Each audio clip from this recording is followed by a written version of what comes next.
us a little bit about you. How did you get to become the chairman of the Foreign Press Association? Wow. It's a lot of work, by the way. I started in the FPA being a member more than 14, 15 years ago. I started in the media, and after I started the media, I become knowing the FPA, and then I became a member in the FPA. After 3-4 years, there was a friend of mine who asked me why don't you goes to the FPA and to try to be elected to be a board member, and I was elected since 2007, I think, as a board member. Last year there was, or this year, before the election showed up, I was thinking even just to leave the board, because I was working hard on a lot of things. And a friend of mine, his name Crispin, he was the chairman. He nominated me to be the chairman, and everyone agreed on it, and I succeeded to be the chairman. You are a journalist by your work is journalism. I am not a journalist. I'm not a writer. I am a cameraman and a producer and editor. This is my profession. I'm not a writer. I'm not able to say that. I write articles, but I am working in the field for more than 25 years. 24 so far. 24 years I'm working in this field. I started in '91 as a fixer, translating, trying to make interviews for journalists. I started the first day I worked in my life, it was on the Mexican television. I liked the idea, and from there I started going up slowly. I started with Mexican television as a fixer, and then I started learning how to do sound. After the sound, I took courses, and then I did learn in camera. After that, I tried to learn editing. So I grow with it step by step. Try as much as possible to learn everything possible of the journal. Wonderful. Now we are in the middle of a big unrest. You yesterday told me you went to Hebron. What did you see? What's going on? What's going on? It's a long conflict. It's not easy to say that's what's going on yesterday. No, I mean what's going on now. Well, we know that we know everything that happened. Yeah, but this is what I'm saying. It's what's happened yesterday and what's happening today, what's happening the last week. It's a continuity of a kind of aggression happening all around the region from a long time ago. And I don't know how to describe it, but I think the situation is not stable to say that's tomorrow. That people could say, there is nothing going to happen. So no one could know exactly what's happening today or tomorrow or even after a week. The problem here in this region, no one could control or could say that I know what I'm doing tomorrow. Everything that's changing comparing to a mood of somebody in the region. So things change very badly. So we are in a kind of national mourning in Israel because of the 3 kids that were killed. But yesterday there is another kid, a Palestinian kid, that got killed also, kidnapped and killed. What is your opinion? What do you think happened to the Palestinian kid? Until now, there's nothing I could say about it, which is exactly everything is just information coming from the police or from the family. What I did hear is that he was kidnapped from front of his house middle of the night, and he was burned and killed and left in a forest. The problem is like this. What's happening is a continuity of violence because we have a problem with our leaders, both leaders. is not sitting down to take a decision, to make a kind of arrangement of a peace process that could take over, and that's it. That's to know what I am in this society. And this is becoming like complicated. The negotiation has taken place since 90, and every time there is a problem that's Since 1990? 1990. The negotiation started in 1990, and from that day until today, every day we get the hope of something is going to happen, that something going to be achieved. But daily there is nothing achieved. Every time that it's come to the top and we're saying, yeah, it's the moment, and somebody says, no, we're not going to sign agreement. So this is not affecting the leaders. It's affecting the people who is living day by day life. It's affecting the kids. It's affecting the life, the normalization life of people. For example, I want to say it in a different way. My daughters, they are growing up very fast. I'm watching them growing up. The only thing that they could hear or they could see is a kind of fights, killing, checkpoints, settlements. They are not relaxed, so they are not normal. Like thing or the life is not normal. Even that I'm trying as much as possible to make the life as normal, but it's not normal. When I had to go to work overnight and my daughter's not able to see me, it is not normal. So they could understand what's going on around me. And this is affecting both sides. I'm not speaking about just it is affecting Palestine. It's affecting both sides.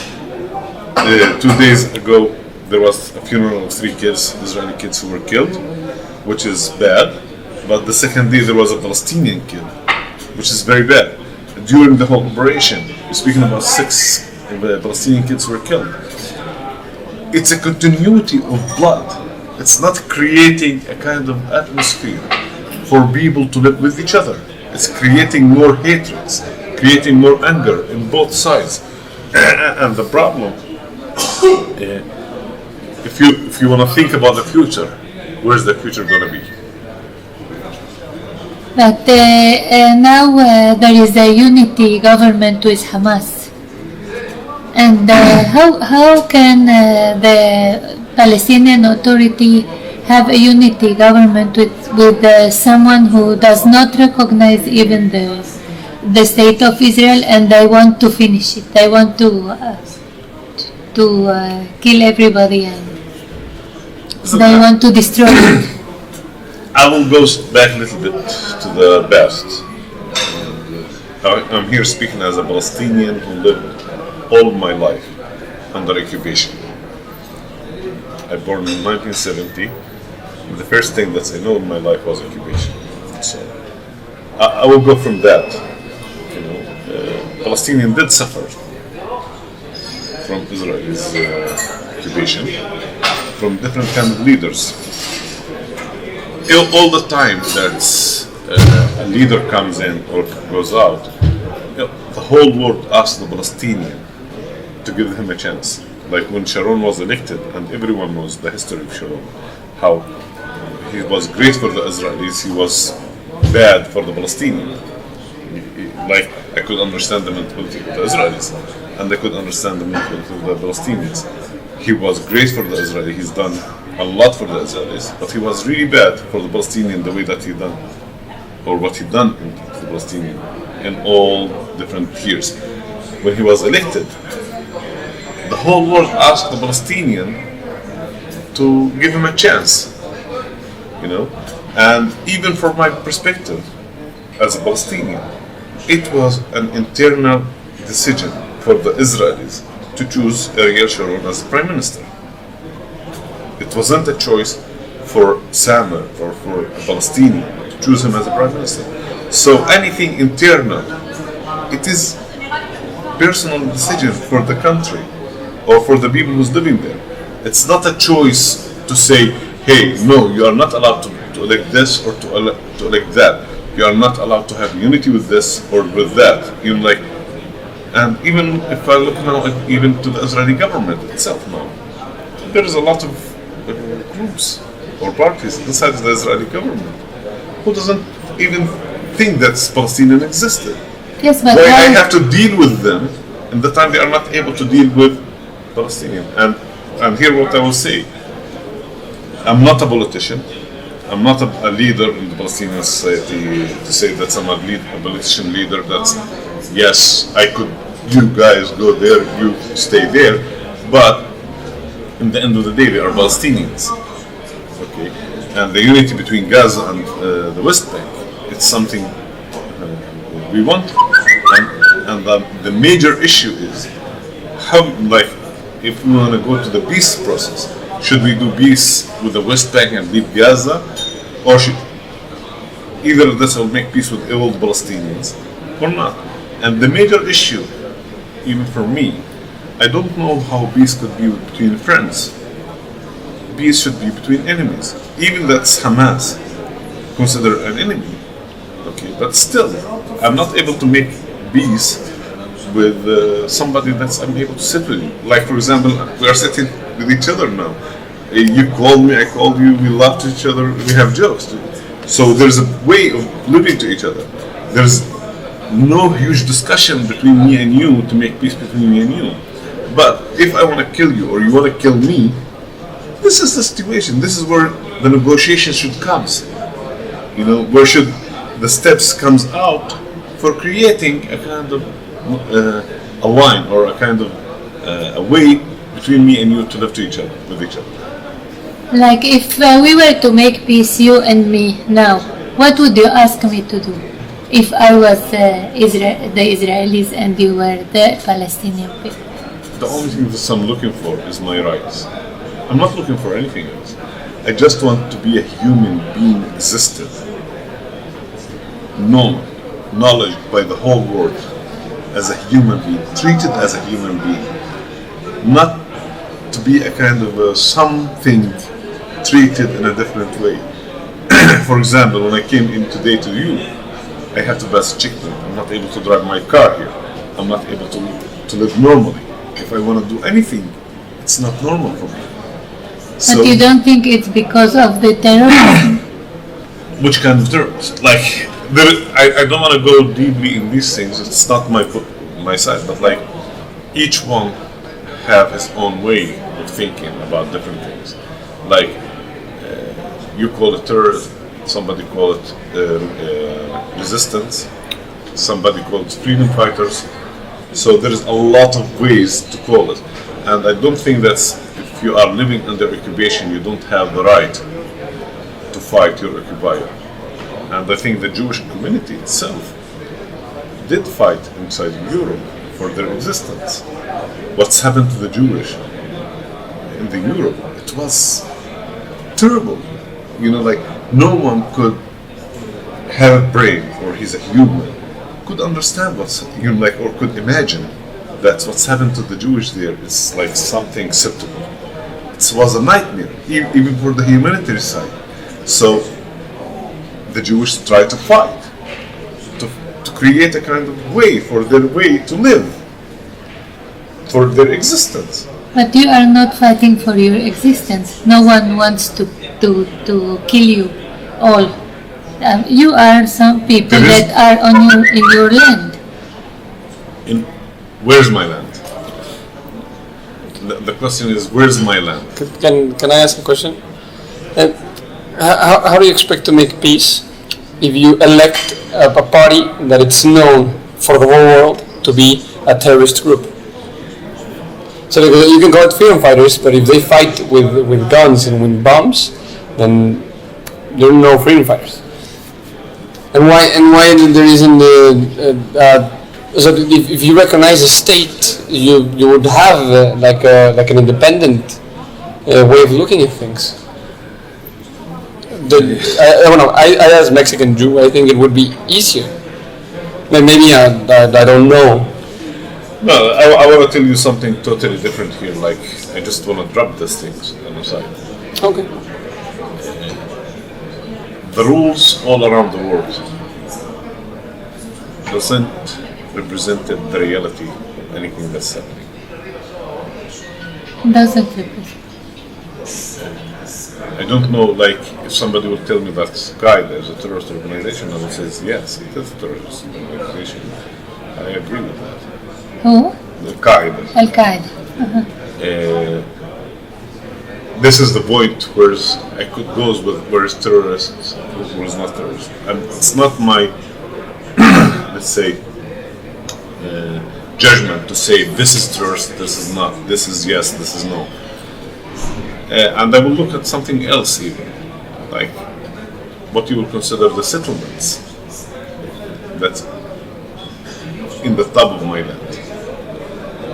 What you will consider that's every single day there is a new development in these settlements growing up, and the time that Palestinian villages need special permission coming from the army to grow up. So, Islam existed, like, is I'm living in peace?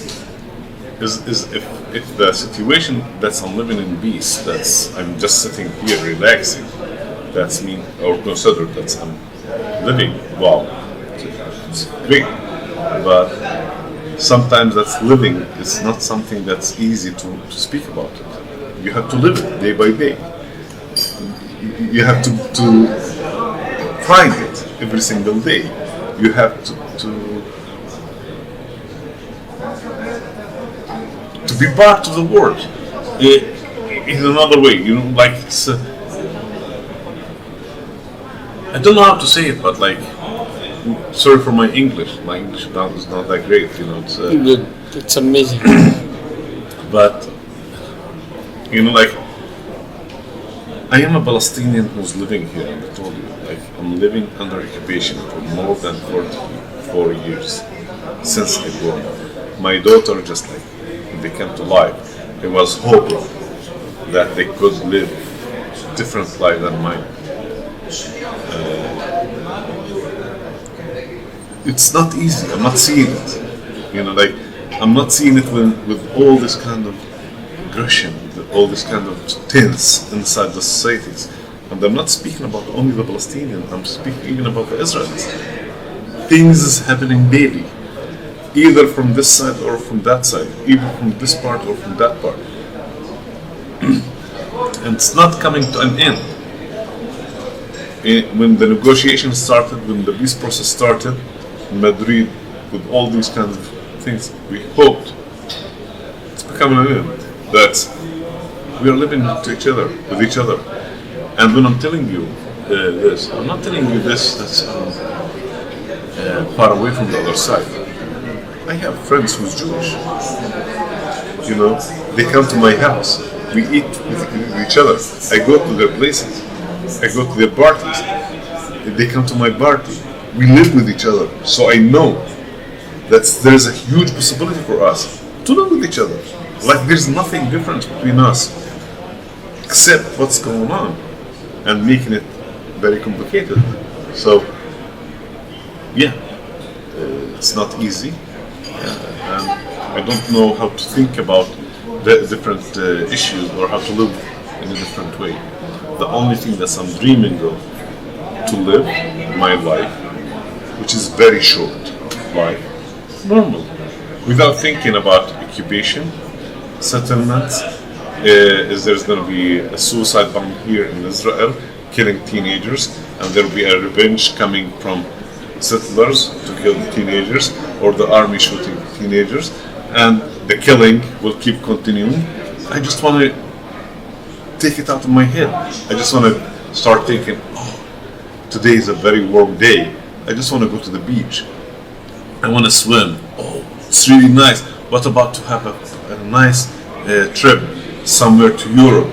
Or, wow, it's a great day today. I want to live. My daughters, come on, let's go to Disneyland. Or, this is what I want to think about. I don't want to think that's about, this happened here, what should happen next? What's the revenge? Who started? Who didn't start it? The continuity of the situation. Do you think the Israelis want peace, or what is their agenda?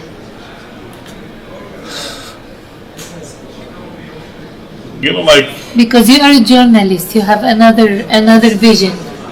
Do you think they want peace? Because there's a lot of Israelis I know and I met. They want peace, similar to a lot of Palestinians who want peace. but the government, But I don't see the government is willing to make peace. why? I don't know. This is something like I'm not inside of them to understand exactly what's. But what do you think? Why they don't want to make? Which is exactly when you ask me the same question about the unity between Hamas and Fatah. Look at the government now. If Bibi goes to agreement, his government will collapse. If he doesn't go to agreement, his government will collapse. So like he's in a kind of a situation that's he's trying to catch up the stick from the middle. I'm giving you the right wing side. I'm giving the left wing a side. I don't know who's the right wing, who's the left wing. You know, but like I'm twisting the stick here. One day it's going to the left side. One day it's going to the right side, and there's no agreement. And it's not something that we're living with it for more than 20 years after the death of the late Prime Minister Ishaq Rabin when he was assassinated. And personally, I think that it was a huge opportunity for both sides to live with each other with late Prime Minister Ishaq Rabin. You know, and everyone knows that even he was assassinated by a Jewish, not by a Palestinian. So, you know, like, when I think about it, I see that the Israeli government and that doesn't want peace. We have a clear thing. This is the way I grow up. There's two nationalities. There's two sides. I could live. And it's so easy. Life is so short. You know, like, I want to tell you a small story. My grandfather, he passed away 2 years ago. When he passed away, he was 109 years old. When he was 103, 104, he used to say, like, every week I used to go to him, to sit with him, you know, like, he was the spirit of the family. I used to ask him, like, how's life? You passed a lot of periods. How you felt it? I didn't saw everything. He said? I didn't saw everything. Life is so short, like the girl said. So imagine he was 109 years old and he says that life is so short. And the problem with the two sides, we're not given a chance for this life to be the beautiful part of living, just to enjoy it. What they ask, like, there are three things that the two governments cannot agree on. One is the right of refugees, Palestinian refugees, to come, but then the Palestinians know the Jews cannot agree on this. So why do they keep asking? Listen, like, I don't think the problem is the refugee. I'm not authorized to speak about the refugees. You know, this is something belongs to the refugees themselves. I'm not authorized to speak about it. But I don't think that's the problem with the refugees. The Palestinians demanding for one thing, one only: two-state solution, 67 borders. Easy. I'm not asking to go to the heart of Tel Aviv to say, yes, this is, I want this part, you have to, I will throw you out. I want, in a state, in a dignity, you know, just known that I'm in a state. The other thing that's, when I'm traveling, I'm not allowed to travel illegally. I have to travel by the authority of the Israelis, like all the crossing borders. If an officer in the borders he says you go back, he's the one who controlling my life. This is what I'm meaning. You know, like, my dream is like Hey man, how are you? How you doing? How's things? Come on, we have a very nice party now in Ramallah. Why don't you come in and bring your son with you? It would be really nice. Why don't he comes to meet my daughters? Well, like, why don't we dance all of us together? Like, this is my dream. It's not like, hey, you have to go out. I want to go here. The dream is just simple. But when you see the 3 teens killed, the dream is also killed. Or the Intifada, the second Intifada. The dream is also killed by this. Yeah, but like, this is what I'm saying. There is some like a lot of people says who came first, the chicken or the egg. Like we could keep repeating all the time that the egg came first, no, the chicken came first, no, the eggs came first, no, the chicken came first, and we will never come to solution. Like your son mentioned the first intifada, the second intifada, but like still, it's resistant against occupation. Occupation exists, there is resistance. People give time to things, and then they get fed up of things. Then things goes crazy. And this is what I'm saying. That's why we should keep waiting for the death of our kids. Why we should keep listening to all or watching all this blood coming in front of us. Why we don't come to a solution that's created a kind of beautiful way of living between the two sides.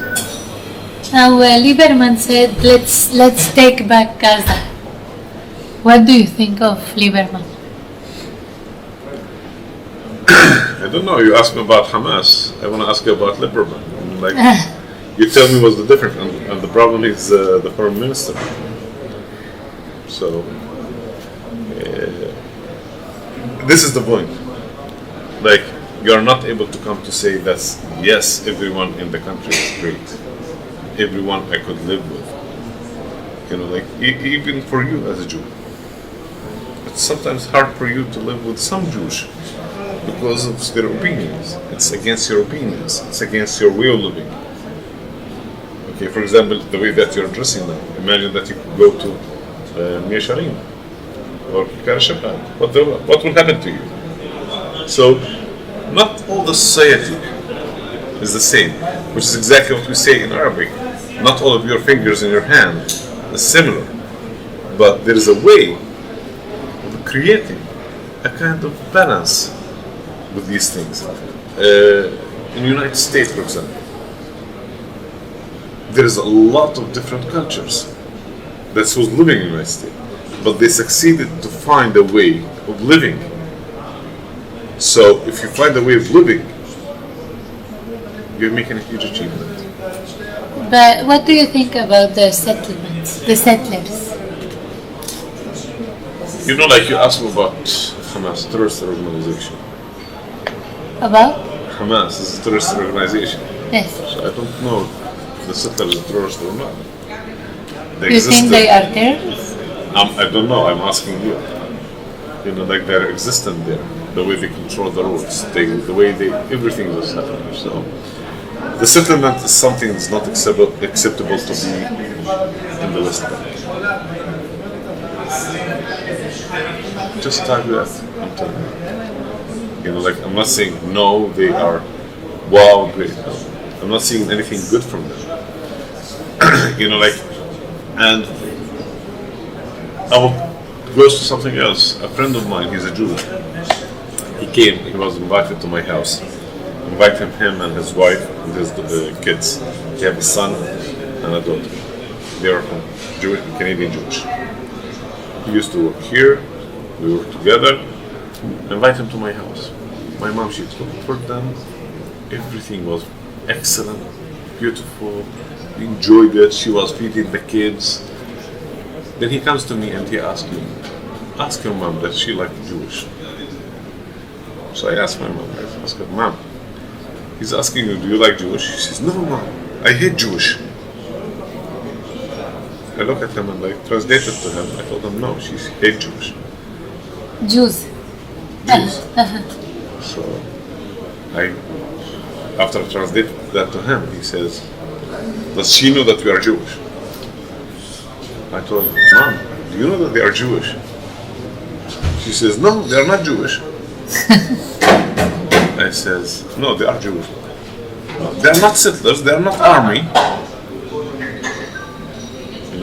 The only thing that my mom sees is the settlers and the army, which is exactly the kids. This is what they are seeing. And the people who's in the region are seeing, which is exactly what's happening on the Israeli side. They are just seeing suicide bombers. They are just seeing people, they are now thinking about the people who killed the teenagers. So both sides looking in just one angle to everything. They are not seeing everything around them. But do you agree that the Jews have the right to be here, to be in Israel? I'm accepting the Jewish You are state. accepting. I'm accepting Israel. I want this was my cause. I'm saying to live side by side with the Israeli state. I'm not saying, hey, come on guys, throw them out. No. You're a human being. You deserve to live too. I'm not coming to say, no, I have the right to live and you are not allowed to live, don't have the right to live. No. Both sides have the right to live. And both sides doesn't have the time to live. So let's finish it. That's it. Enough is enough. And so what would be the solution in your opinion? We are on a kind of solution. I don't think it's late, but it could be in the last voices of it, or like the last If you want to answer. time for it. We're speaking about two-state solution, or there could be one-state solution for both nationalities, for both sides, to live with each other. And that's it. One state solution? It could be. Why not? How? Listen, like wherever you goes in the world, people live with each other. There is a kind of a system built, laws, and this law. Hold on a second. نادر أنا بس بدي 5 دقايق. Okay. So, like you go wherever you go in the world, different nationalities living with each other. In the United States, they elected Obama. His roots come from Africa. So there was a system, and even when Obama showed up, he didn't make it different. He didn't change the whole system. There is a system, there is a law, and it goes with him too. So he's not against the law, he's with the law. So if you created a system, you created a law. So this would be like it's going on now. One state. One state solution. So to keep doing what's Not to keep doing, like until now I'm not a citizen. Not here, not there.